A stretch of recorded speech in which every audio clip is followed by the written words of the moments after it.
So welcome, Taylor and Michael. Thank you for taking your time to share your expertise today as we are still learning more and more how to work smarter, not harder, with the growing number of initiatives and the need to continue to work towards improving student outcomes in the midst of challenging times and a challenging year. And I'm looking in the background and seeing your social emotional learning curriculum posters.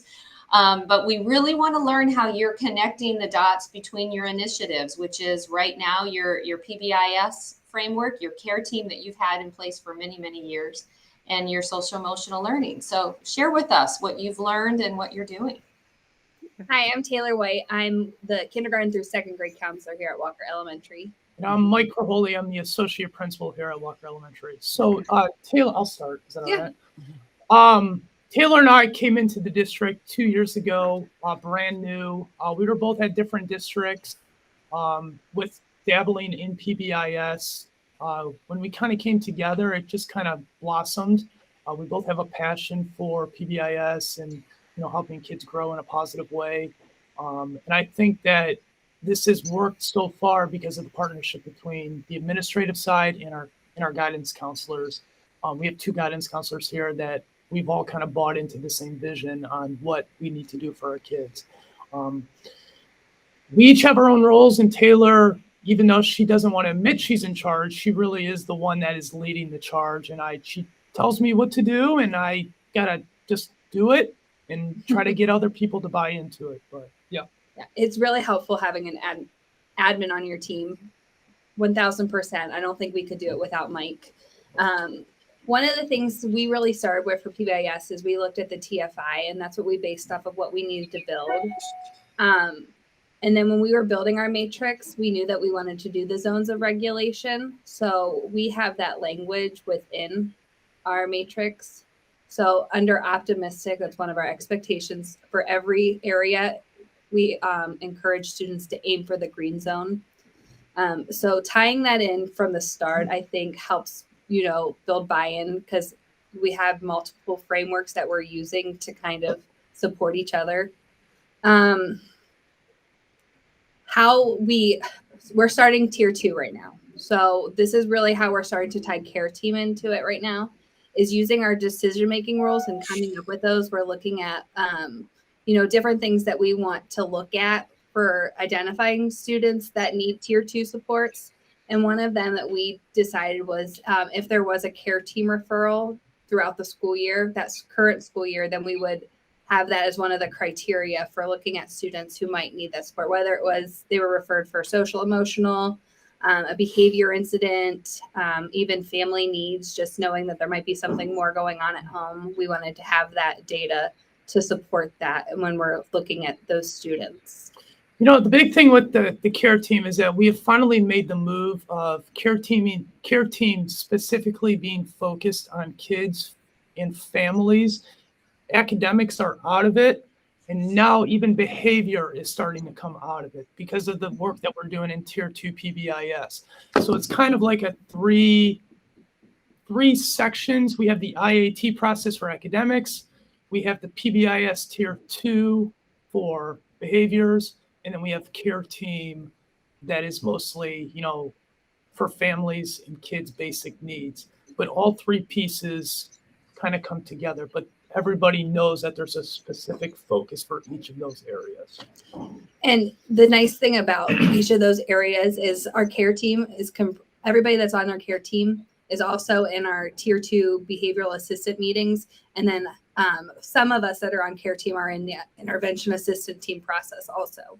So we have knowledge across the board of all 3 things. So we know if somebody was, referred for an academic concern, that when we're seeing that family concern, maybe in care team, that there's probably a correlation there somewhere. And it's just helped separating them because when we meet for that specific topic, it's focused on that. And we're not going off on tangents on everybody else, which is really just being mindful of people's time instead of just admiring problems and that circle of dread. Trying to think what else we've done. We've done a lot. We've done a lot in the last 2 years. So it's we just applied for our bronze award. So, yeah, I know, right? It's exciting for us because that was one of our main goals, was try to show the teachers and get their buy-in by showing them that we're going to try to, meet all the criteria that we needed for tier 1 and be able to move to tier 2. And our tier 2 processes, we're working hard to get those forms and procedures and all the back end work done so we can use it next year. We use Swiss for our data system. Right now, we had it for tier 1 this year, and we are piloting for these last couple of weeks just how the check and check out process works for it. Just with a few students that I know that, like, recently I had some behaviors that I decided that I would try this system. There are a little bit of kinks to work out with it. It's very specific and you have to do it a very certain way. So it won't work for like all of the tier 2 interventions for data tracking. So that's a conversation to be had of how we're going to track the data for the other ones. There's been a lot of conversations about that the last 3 weeks, and learning and tweaking. And, Val and Debbie Bailey have both been huge on that, because we're trying to make this fit with what Swiss wants. And they're like, well, what you're talking about is actually not tier 2. That's a little bit more tier 1, or that's even tier 3.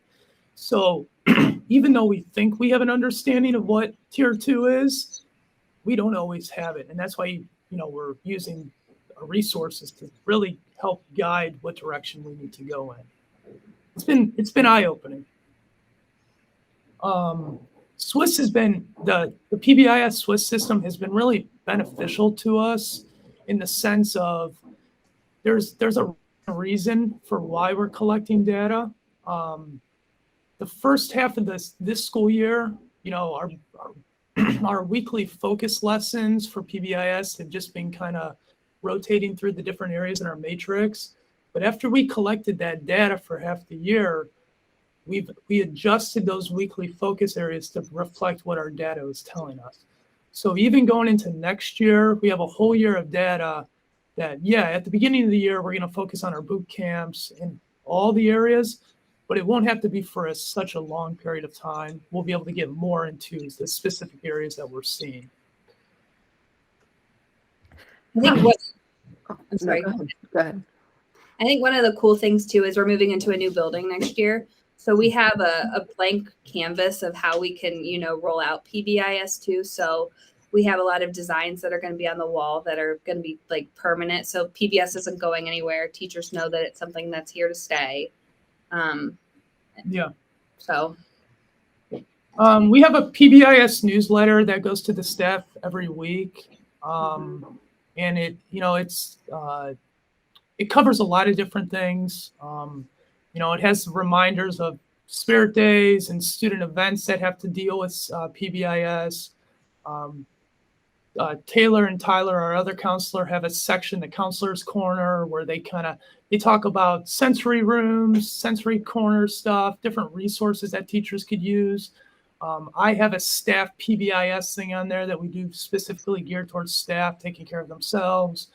We upload a lot of pictures of the positive things that are going on in the building to highlight those.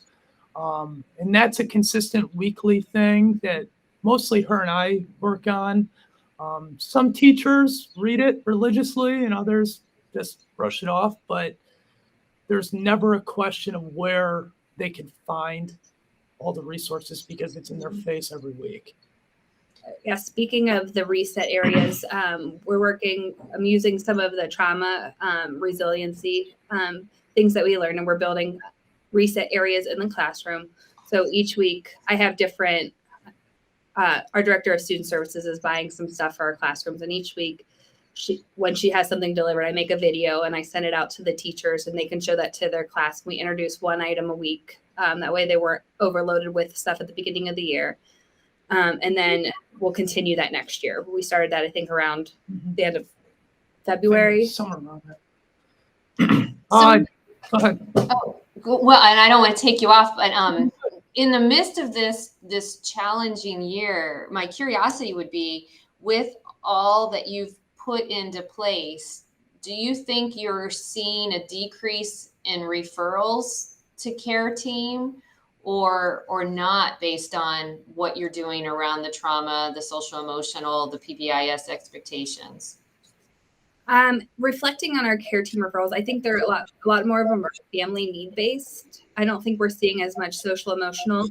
And if it is a social emotional thing, most of the time it's going to be like a referral to our Conquest counselors after we've tried to do some of our tier 1, tier 2 things with those students that they just kind of need that more individualized support. So I think that I wouldn't say our care team referrals have went down. I think we approach it in a different way. Where like, even if I have a student that I'm meeting with, we also kind of add them to the care team list just so everybody's aware of the needs or the supports that student might need. And I think what I love hearing from both of you is just that communication thread. You know, if it's academic and you have your IA team, you know, working with it. If you're looking at that behavior, you have PBIS, and if you're looking at, you know, that family support and basic needs, you definitely have that care team process. So I think in listening to what you're doing, it's like you have 3 individual pieces, but they all fit together so nicely. And it just seems like you definitely are able to then to look at the whole child, I think, which is the key of what we're doing. You know, as you think about this and as we're, you know, wanting to share this video at the High Impact Conference, you know, and the 2 of you being at the elementary level, are there some lessons learned, like if other schools are trying to figure it out, are there some lessons learned that you could share with, you know, with us that then would be shared with the audience that participates in this session? Yeah, just take it slow. I mean, I'm more of a let's get it done yesterday kind of person, and so is Taylor. But what we've realized is that the majority of the people are not here in the building. You need to find out exactly what is the biggest need of your people and focus on that first. And then I think 2 other things is getting outside voices to come in to support what you're saying. Me referring back to SST9 and the ESC through Debbie and Val, and, you know, sharing with staff like, this is what they're telling me, that gives myself a little bit more credibility. It's not just Mike and it's not just Taylor coming up with stuff. And then I think second is just being consistent. You know, meetings are hard sometimes, and Taylor's like, Mike, we have to schedule this meeting. You can't cancel this, even though everybody wants you to. So it's holding each other accountable. I think those are like the biggest things. I'm a people pleaser, so I want everybody to always be on board 100%. And I think that my biggest lesson learned is that you're not always going to have 100% staff buy-in, but the people that you can get on board, if we are consistent, they will follow.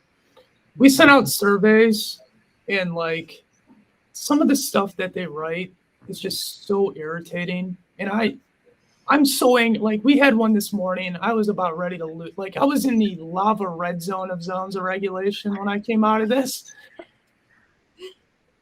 And you just can't take it personally, even though you do sometimes. Oh my gosh. It's irritating because you're trying to do the right thing. And transformation and change is hard. Yes. And that, and, you know, we know that. And we kind of keep coming back to, you know, how do we help people realize that this is going to help improve their work, decrease their stress, and also improve the achievement outcomes of their students all at the same time. But it's the same thing with the surveys. Like, people use them typically just to complain, and we don't get a lot of positives. But like when we walk through the building and I hear everybody saying, all right, boys and girls, you need to use level 0 voices in the hallway and level 1 walking feet. They're doing it. They're buying into it without them telling me. So like you hear that we got teachers that review those classroom expectations every single day. They're buying in. I hear we have teachers, Taylor has really led the charge on zones. Every single third and fourth grade teacher does a zones check-in with their kids every morning. Mm-hmm. In some different way. We didn't say you have to do it this way. We said you have to do it. I don't care how you do it, but you have to do it. And they all do it. And speaking of the zones, I'm just thinking about how that ties into our care team too, as part of our decision-making roles. As if teachers are doing those morning check-ins, they can collect the data. And if they see a student's not in the green zone for so-and-so mornings, they can use that data as a referral piece for not for care team, I'm sorry, but for our tier 2 interventions. Excellent. And then my other thought would be, how are those community partners on the care team, your family support specialist, maybe your mental health consultants, clinicians, prevention specialists, how are they involved in the PBIS training or the zones training so that they can reinforce and support what you're trying to do for students in the building? Our Conquest counselor has the zones poster in her room. All of our district staff, all of our building staff, was trained at the beginning of the year in the zones and the different four areas. So I know that I've heard her use that language with them before. She refers back to that even when we're working together. Ann Margaret, our family support specialist, she's just a really great help if we have a family that's in need. And there are times where there are families that maybe need some resources for behaviors at home, and she's good at coming to us, and we send stuff for the zones at home for parents to reflect on that, because they know it here, they can use it here, they can use it at home. Mm-hmm. And that reinforces the consistency of information and messages across. That's awesome. Well, all of our PBIS stuff, we try to send out a blurb about PBIS, and we have like a bi-weekly email that goes to families. We try to put something in there about PBIS all the time, and I think that's definitely an area we need to get better in. We didn't have a parent on our team until halfway through this year because we were just dragging our feet on that. Definitely, parent education is definitely a thing that we need to work on moving forward. Mm-hmm. Mm-hmm. That's awesome. We're just so glad. Like I said, there's just a lot. There's, when we're thinking about educating the whole child, there's just a lot of complexities. And not only are we educating the whole child, we also need to educate our staff around educating the whole child. And so, Val and Deb just sang such beautiful praises about the work that the two of you are doing. And, I had shared with Patty that I knew that you were relatively new to Walker Elementary School. And so I think bringing in expertise and experiences from where you were into this environment it's very, very refreshing. So is there anything else, Patty, that you can think of, or is there any last minute things you want to share to help other districts, other buildings think about how you are intentionally weaving PBIS, care team, SEL, and even trauma? Taylor, you're taking it to the next level, trauma informed resilient. Is there any advice or any lessons you want to make sure you share? Just realize that it all takes all the parts and pieces to come together, and the tentacles of PBIS goes through everything. So if you could just find a way to make it connect, and just be clear and consistent with your staff. I don't know.